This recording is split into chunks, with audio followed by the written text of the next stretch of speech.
looked over by Machines of Loving Grace. But The Century of the Self is a really good series Yeah, as well. I was gonna start with Century of the Self. Yeah, I was gonna have them watch it. I mean, it's a slog because it's 4 parts, but I think it lays the foundation for everything else he does. Yeah, I mean, I think you can do hypernormalization on its own, but I think hypernormalization needs context. You know what I mean? Yeah, it does. It was, heck, hypernormalization was a tough. When I watched hypernormalization in 2016, right after the election of Trump, it was difficult in a couple of different ways. One was difficult because it seemed to reflect reality so well in that moment. It was kind of a very scary moment after Trump got elected. But it was also difficult because he didn't communicate his thesis as clearly, but relied on my understanding and memory of the history of the last 30, 40 years to kind of carry a lot of the narrative weight. I thought that Hypernormalization is one of his more difficult films, maybe more difficult than The Century of the Self or All Watched Over by Machines of Love and Grace.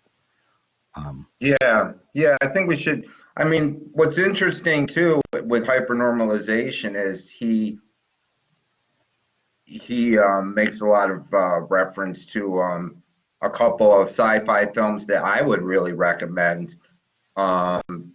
He talks about the Strugetsky brothers and Roadside Picnic and how that led to the films Stalker by Andrei Tarkovsky, which is Stalker and Solaris. Here's a question for you guys. Have you got? I'm remembering that this is a communications class, media studies kind of class, and that probably a lot of people who are in the class are interested in film, probably not just from the point of view of being like educated on how to understand it, but also wanting to make it, make films. Am I right about that? Do people who are in this class have the inspiration to want to make movies and things? Yeah, I mean, if they're media arts profiles as they do, yeah. So, all right, I'm going to shut up for the rest of the time. I'm going to open up the floor to questions. Well, I just want to say, like, one of the things that's useful, I think, from the point of view of making films, like if you're someone who wants to create artworks on film, learning about the theory of like Lacan's theory of the spectator and the creation of space in a film, and film grammar, and how that creates the illusion of a consistent, coherent world. All of that is like can be really useful in terms of creating something that sucks people in and is entertaining and worthwhile, but also is like a way into thinking critically about the world we live in. And that in some ways, Debord was really, really right. We are living within our own films today. We kind of see the world and think of the world in filmic terms or in visual, televisual kind of terms, and being able to see the techniques that are used to create the illusion of a coherence and the illusion of a seamless narrative on film is also a way to see through the illusions of the dominant ideology that we're living within too. So I think making films is its own kind of critical theory. Right. And I wanted to point out that the first 2 classes we spent eating pizza and watching The Matrix, and The Matrix, kind of becomes our guiding lens. But there's another question here. Do you feel with the fragmentation of the masses that we today could come together in a productive way to affect real change? Yeah, but we won't do it as masses. We'll do it as the real hope will be from people who are brought together already, and the way they're brought together is as workers. Like the reason why like socialism was going to come out of capitalism was the way that capitalism forces people to leave their private interests and work together collectively on massive projects is what creates situations where our society is trying to reach beyond itself into socialism. Because so basically, one of the things that you hear about a lot these days is the fact that after this economic crisis came on, there's been a big bank bailout and actually not a bank bailout, just a big stimulus package, which is like a bunch of loans for all sorts of sectors in the economy, including the corporate sector and small business loans. And a lot of people are worried about, oh, well, these big companies are going to come in and take over the small businesses. And I feel like, well, maybe that's going to be all for the best, because when you have a lot of concentration of corporate power, then that also means that all the working class is kind of brought together under one umbrella. And so they're more able to organize collectively. If you look at, like, you know, the kinds of jobs where you have the benefits and salary, they're big corporate jobs. And they're also the ones that are the most afraid of unionization. Like Amazon is deathly afraid of unionization, because if their workers got it together to unionize, they would really be a massive block of power, because they're truly doing a lot of work that matters for the global economy at this point. So anyway, I think that the concentration of corporate power perversely is going to be the concentration of working class power. So that's what I would say. I think about Orwell's quote in 1984 that if the proletariat knew its if the proletariat knew its full strength, it would swat the Ministry of Truth like a horse swats flies. Yeah. Yeah, that's right. Yeah, right. True. Okay, more questions before we round this out. Let's make sure everybody. If you have a question, I don't want it to be left unasked. Or a Well, comment. I think the stimulus package. Hello, testing Yeah. 1 2. Yeah. I think the stimulus package is garbage, and the reason why I say that, because I filed taxes in 2018, Mm-hmm. and I still haven't gotten anything. And anybody that I know that has money or filed more money than me, they receive their packages.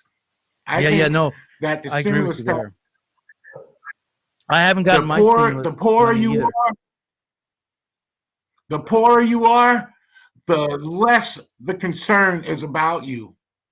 And I think how you say people are going to rise up, I think people are going to, you made me think of ants when you said that. Because the ants, the worker party with ants, they sometimes rise up and eat the queen. And then all of a sudden there's a new regime. And I feel like the working class people are like ants. And we work hard, and one day the working class people are going to say, I've got enough. And they're going to eat the bureaucracy just like their queen bee or queen ant. Yeah.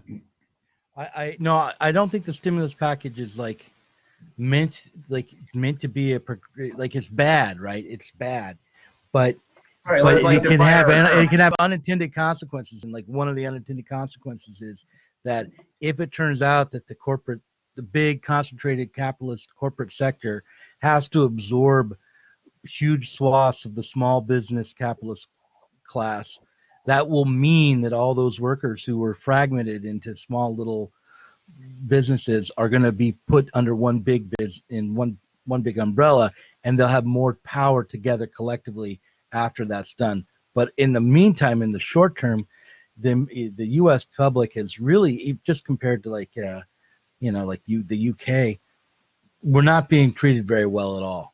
And like in the UK, they're Not at trying to all. preserve. I have one thing more to say. Yesterday, I was listening to BBS, it's a talk station at the end of your dial there. And they said that most of the big corporations are swallowing up all of the stimulus money for small companies. And what they are doing, they're hiring lawyers to demand this money before it can go out to the people who it was meant for. And these lawyers are getting that money. Yeah. The real scary thing is not just that. I mean, like if corporations could absorb all these small businesses and then continue to run those businesses and continue to employ people, frankly, my heart wouldn't break for the small businessman. I know that's, not how I'm supposed to think, but I let them go to work too. But I do worry that the big corporations are not going to really absorb these businesses and put people to work, but just take the money and play around with it in the Run. financial markets and get rich personally and not invest in production and not help and not employ workers. And in the not too long term, that will not only mean that a lot of unemployment is going on and people are hurting, but will also mean that their whole project is going to go out the window. They have to get it back together and create a productive economy again. They have to. But I do worry in the short term there's perverse incentives to just let the big corporate lawyers grab this cash and play with it in the stock market, Yeah. which is again artificially inflated into this stupid speculative bubble. And meanwhile, what's the price of a barrel of oil today? Zero, Negative. nothing. In Houston, $18. in Houston, $18 it did. morning. In Houston, it went into negatives today. Historically, I mean, we've hit. That's historical. That they literally are in a position right now with crude that they will pay other people to take it. That's where the Houston newspapers are like going crazy right now about this negative oil price. So Well, Grace that's a Loop good thing. Now it's time to go to electric. You ever read the book Economic Hitman? You ever read the book Economic Hitman? Yeah, I did. Yeah. I read that. I read it this past month, and this reminds me of because you got those assigned it in my class. Yes, I got to find it, and it was wonderful. It's the best book I ever read, as far as knowledge is concerned, Yeah, it's and knowing what's going on in your country. Yeah, absolutely. So Grace asks, as we progress in history, do you believe we're being more or less consumed by the spectacle? And I'm like, I don't know, yes and no. Like on the one hand, like, okay, the idea of the spectacle is that we're separated from real life and we're separated from the things that really drive our society, and we're kind of distracted or focused on these images of maybe like beauty or images of a luxurious life that never exists, or but I feel as though since 2001 probably, and certainly since 2008, we are no longer as separated from the real workings of society, because that vision that everyone had in the 50s of the state-run capitalist economy lasting forever has been dashed. It actually was dashed as early as the 70s, but then the neoliberal version of the same thing has fallen to pieces. And so I think all of us, like, we're talking about the price of a barrel of oil and where the corporate money is going to go. We're not distracted by a spectacle. We understand that we've got to do something. We can't just let these mechanisms run in the background, but we can't just be separated. We've got to do something. But the problem is we don't know what to do, and we don't have institutions or organizations that will help us do it together collectively. But I don't think we're being absorbed more and more by the spectacle. I think we're being absorbed more and more into a crisis, and that the spectacle was this theory that was basically thinking there wasn't going to be more crisis.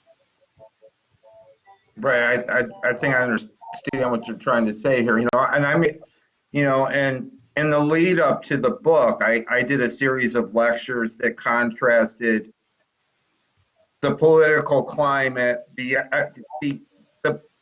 political economic climate that led to the New Deal, all this coalition of forces between like the CIO and a strong socialist and communist, a movement from below that has yet to coalesce in this post bailout, I don't want to get preemptive here, but post-COVID-19 clusterfuck.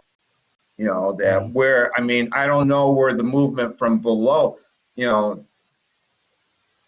does the movement from below lie? Because I still see it. I don't see it yet.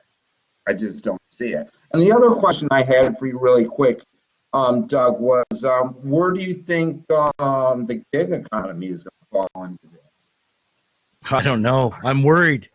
I'm worried because that's the economy I'm in. I'm as a publisher, Join the club.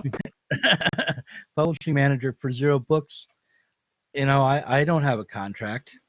I'm a freelancer for a European, for a UK imprint. No longer European, they left. But formerly European, now just UK imprint. And I write short stories and novels, and I hopefully was going to write a theory book, and I still will as long as the company I work for stays open. But yeah, I mean, we're worried about bookstores. All the bookstores are closed. Our bottom line is going to be hurting for months and months. We don't know. Your Look, I think subscribers seem to be picking up for the podcast. No, the podcast is doing fine, and the Patreon support's fine, and I'm not like gonna be out in the street. My wife's a nurse, which happened in the last couple of years, so I'm fine. We're set. She's got a nice state job with the VA as a nurse, so I'm not gonna. There'll be a need for nurses going well into the future. Yeah, that's for sure. But I think the people who are working, especially young people working in the gig economy, are really going to be hurting, and that there's got to be some sort of organizing and collective organizing amongst the gig workers as well. And but I really think though the people who are like the vanguard of the proletariat right now are those Amazon workers, those warehouse workers, and grocery store workers, the people who know that their work matters, that they are essential, and they've been screwed for decades. Can we get a couple more questions before we have to round this out? I'm sure that you've got a pretty full agenda today. Get a couple more questions. This is your chance to speak up. I haven't seen you guys in a long time, and I miss you. I want to hear some thoughts here. I mean, I've been seeing comments on the blog, which is cool, but questions for Doug? Someone else? Bueller? Yes. Ben, I see you there. Jason. Who else do we have? Any more questions? Helena? I don't have a question, but I don't have a question, but I have something I did today, and I need to tell somebody. Okay. It's like this is not okay. This ain't the Roman Catholic confessional, but go on. Was it a good thing or a bad thing? It was a great thing. Okay, then yes. I have a piece of wood. I have a piece of wood outside my house I've been trying to break for 4 years, and I finally busted up, and it's going into the wood stove. All right, well, there you go. We're living How'd you do it, with an axe, more. or what'd you do to break it up? Did you use I used an axe. Good, yeah. I used a goat devil. All right. Fred says we are living animal farm more and more. Yeah. And Jonathan literally is a farmer. He raises horses. Okay, anybody else? Yeah, I have a question. No. Ben, good. So the people right now who are like standing out in front of government buildings talking about like how the quarantine is taking away their rights, do you think that they are like agents of the spectacle, or are they like misguided enemies of the spectacle? Like, did they? I think they're not misguided, and I don't think that they are. I think that they're agents of the system, which as good situationists will call them agents of the spectacle. But they're not misguided. They're talking to their real interests, their real interests are. I mean, this is my impression, right? It's not. I have not done a demographic study of these people, but my impression is that these are people who own small businesses and who are worried about reopening. And the longer that it goes on, that there's social distancing and things are quarantined, the less likely it is that their small business will reopen. And so they're, and some of them are just people who like Donald Trump and are following along with that. But I think a lot of them are people who are really concerned about continuing to be in business, and they want to open up the economy as soon as possible, and they're very motivated to think that the virus is just a facade, it's fake, because that would make it a lot easier to justify reopening the economy. So I do think there are real serious civil liberties kind of concerns to raise in this moment. When the state can tell you to stay home or else they'll arrest you, it is a Yeah. concerning thing. Yeah, definitely. But that doesn't mean that everybody who comes along and says they're struggling for civil liberties is to be fully embraced. And I definitely think the characteristic of the people demanding, they're not demanding we want freedom to organize and collectively protest our working conditions or injustices in society. They're saying we want our business to go back to normal. That's their demand, is to return to normality. And that's not a radical demand. I'm much more, I mean, look, they fired Chris Smalls, who I just interviewed the other day, one of these Amazon workers I talk about, they keep going back to them. They fired him because he broke quarantine, because he didn't observe the social distancing rules. But what did he do to do that? First of all, those social distancing rules were kind of applied retroactively on him. I think the quarantine was too. But more importantly, what he did was he organized a walkout to make sure that the conditions in the Amazon plant or warehouse were safe, that they would clean the warehouse, that they would provide protective equipment for these workers, that they would give them sick leave if they had to stay home. Oh, you interviewed Chris Smalls? Yeah. Is it going to be on the podcast? Yeah, it's going to be on the podcast, but it's I should release that today actually. It's going to be on the podcast, but it's on the YouTube channel already. Yeah. Just really quick, you want to tell them who Chris Smalls is? For those of you, some of you probably know. Chris Smalls he's been making national news. Yeah.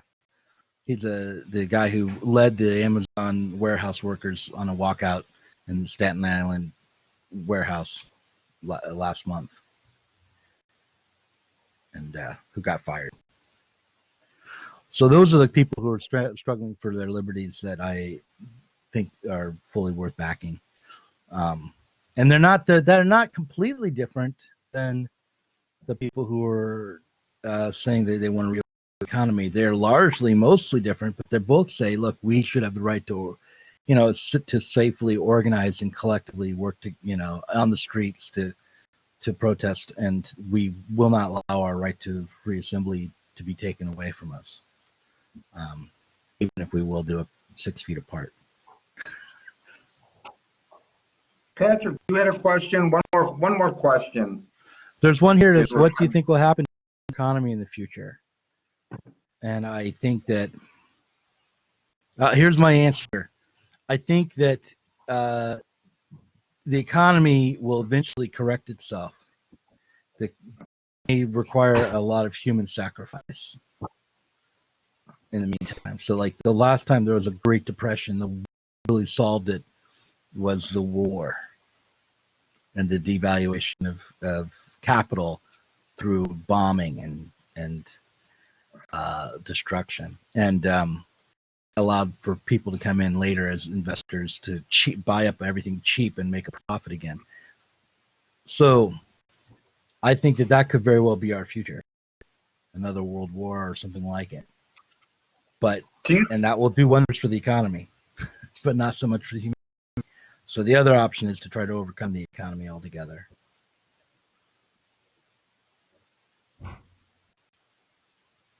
Any other questions? Time for one more question, and we'll let Doug go because we've ran way over, which is cool. Yeah, I got to get some more coffee. Yeah, me too. Any other questions? Although I did want to ask you really quick. I mean, I was thinking about like the whole situation. I mean, nothing would be more complicating at this point than, you know, an opportunistic military attack by one of our foreign enemies, i.e., Kim Jong-un or whoever who's out there, you know, still firing Well, missiles. I don't think Kim Jong-un is likely to attack us. He's likely to attack South Korea, right? He's more likely to attack someone closer by. That would certainly complicate things. And I don't think China will attack us. I think that what they could do is like mess with our economy really badly if they wanted. Just be a good time to bring us to our knees. We did to them a decade or so ago. So payback is a bitch. yeah. But I don't know. I don't know how things will develop, but I noticed that both the right wing and the left wing of the American mainstream is anti-China at the moment. So you know, I wanted to just say, I need to like round this off, but I just wanted to say, and I kind of like talk anecdotally to the class, but I have a really, really good friend, high school friend. We're as thick as thieves. And he's like a card-carrying member of the far right. I mean, he's a MAGA guy. He's always like, and yeah, we're still like really, really good friends because we understand. It's like, and I don't necessarily know if this is like fake news or not, but he's been telling me insider information concerning like factions like Antifa and the Black Bloc, like meeting with like 3%ers and members of the Patriot movement. And sitting down and talking and sitting down and discussing their common interests. That would be an interesting development. You know, because we always kind of, I'm always frightened of these red-brown alliances, but yeah, I mean, I don't mind people who are on the far right, but I wouldn't want to work in a political project with them. You know, like I'll have a beer with them, but I don't want to organize for political. Right. Yeah, well, it would just turn into like another like version of like anti-Franco Barcelona, you know, it's just with everybody like shooting at each other, with all the anti-Franco forces, a coalition shooting at each other. Yeah. Well, it was a lot of fun. I'm gonna go get some more coffee. Okay, but it was great having you. We'll put it up on the blog. I look forward to that. Looking at that interview with Chris Smalls. Once again, Doug Lain has a podcast. You put out like you're busy. You're a very, very busy guy. Yeah, I put out 2 podcasts a week, and then I put out like a video or 2, and I live stream a lot on the YouTube channel. And nowadays I live stream more often than I podcast. I got to get it together and get a system in place so I can streamline it to get the live streams into the podcast RSS feed. So one's going to come out today. Right. And good. in about 20 minutes, the next YouTube video for the channel is coming out too. I've got it set to premiere at 11 a.m. Pacific time. So if people want to check out the Zero Books YouTube channel, they can. That's great. All right. I also see that you loved Matt Crispin's rant. I watched Matt Crispin. He's just a wild man. He is. I like Matt. We Skyped with him in this class. We Skyped with him and Virgil. I told you. And Chris. Yeah. I like Matt. Yeah, check out Matt Crispin's for my students. Like Google Matt Crispin. But hey, Doug, have a good day. Yeah. It was nice talking to you. To my students, make sure that you're getting the papers in, or if you're going to be late, let me know.